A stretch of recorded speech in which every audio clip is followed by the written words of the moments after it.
যুবক, এখানে বহু যুবক বসে আছে, এখানে শতে শতে যুবক বসে আছে।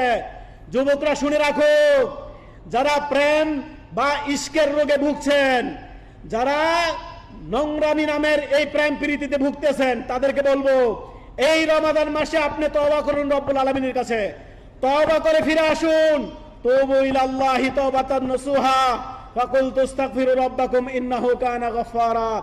যদি আপনি তওবা করে ফিরে আসেন, এই নোংরামি নামের, জানা ব্যভিচারের নামের প্রেম প্রীতি থেকে ফিরে আসেন, তাহলে আপনার রব অতি দয়ালু ক্ষমাশীল, আল্লাহ আপনাকে ক্ষমা করবেন।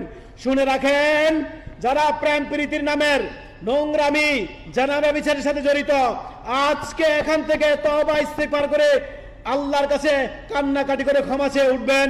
যাদের সেই সমস্ত মেয়েদের সাথে, নারীদের সাথে সম্পর্ক রয়েছে, তারা তওবা ইস্তেগফার করুন।